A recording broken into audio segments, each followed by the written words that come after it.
Hai anak-anak, bertemu lagi nih dengan kakak Tiwi. Nah, hari ini kakak masih menjelaskan di tema 7, subtema 1, pembelajaran 2, yaitu tentang perkembangan teknologi produksi pangan. Selamat datang. Kalian masih bersemangat nggak mengikuti sesi belajar seru hari ini? Nah, pastikan kalian memulai pembelajaran dengan berdoa terlebih dahulu ya. Doa dipimpin masing-masing karena kita berada di jarak yang jauh. Berdoa mulai. Berdoa selesai. Nah, selanjutnya kakak akan menjelaskan tujuan pembelajaran hari ini.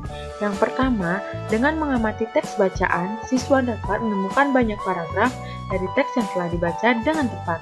Yang kedua, dengan membaca teks bacaan secara berpasangan dan mengamati pokok pikiran dari tiap paragraf, siswa dapat bertukar informasi mengenai isi dari teks tersebut dengan tepat. Selanjutnya, yang ketiga, dengan menyimak video pembelajaran, siswa dapat mengetahui makna keberagaman individu dengan tepat. Yang keempat, dengan menyimak video, siswa dapat mengidentifikasikan bentuk-bentuk keragaman individu dalam kehidupan sehari-hari di lingkungan sekitar dengan tepat. Nah, anak-anak, sekarang kita memasuki pembelajaran kedua di tema 7 subtema 1, masih tentang perkembangan teknologi produksi pangan. Nah, sebelumnya, apakah kalian masih ingat apa itu teknologi pangan? Ya, teknologi pangan adalah penggunaan ilmu pengetahuan dan teknologi untuk mengolah hasil pangan sehingga menghasilkan makanan baru dan tidak cepat membusuk. Nah, apakah kalian masih ingat contoh pengolahan pangan? Ya, benar. Ada tahu, ada tempe, ada yogurt, dan masih banyak lagi. Nah, kakak mau bertanya nih, pernah nggak kalian lihat proses pembuatan bandeng presto? Nah, bandeng presto merupakan salah satu proses pengolahan pangan. Tidak hanya bandeng presto, masih banyak lagi contoh proses pengolahan pangan. Nah, untuk selanjutnya, ayo kita bersama-sama membaca teks yang berjudul Bandeng Presto. Bandeng presto adalah ikan bandeng yang dimasak dengan menggunakan panci presto. Panci presto menghasilkan uap air bertekanan tinggi. Hal itu yang akan membuat daging ikan menjadi lunak, tidak hanya dagingnya, duri ikan pun akan melunak. Bandeng presto ini dibumbui dengan bawang putih, kunyit, dan garam. Ikan yang sudah diberi bumbu kemudian dibungkus daun pisang. Setelah itu, ikan dimasukkan ke dalam panci presto yang dapat dikunci rapat, lalu ikan akan matang secara merata. Setelah matang, bandeng presto dapat dikemas. Cara mengemas bandeng presto akan menentukan daya tahan ikan.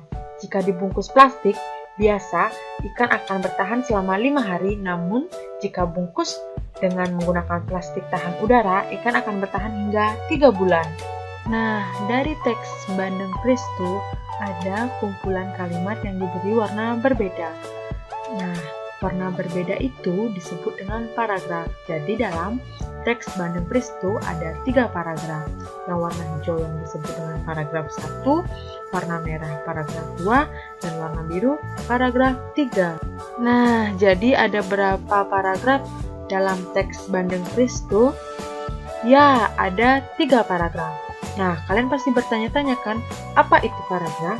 Paragraf adalah kumpulan kalimat yang biasanya mempunyai satu ide pokok dan cara penulisannya sedikit menjorok ke bagian dalam atau menggunakan garis baru. Dalam paragraf, kalian akan dapat memperoleh informasi, yaitu pokok-pokok yang ada dalam paragraf. Nah, selanjutnya ayo kita bersama-sama mencari informasi yang diperoleh dari teks tersebut. Informasi 1.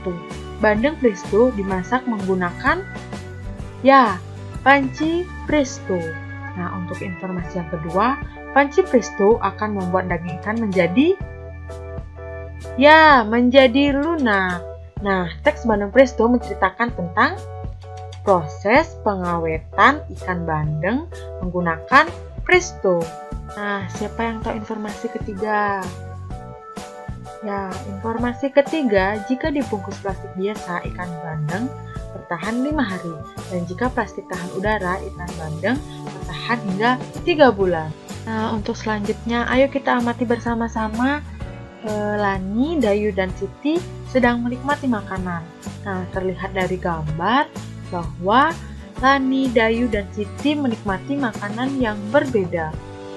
Nah, dalam gambar terlihat Siti sedang menikmati minuman, Dayu menikmati bolu pisang, dan Lani suka makan buah-buahan.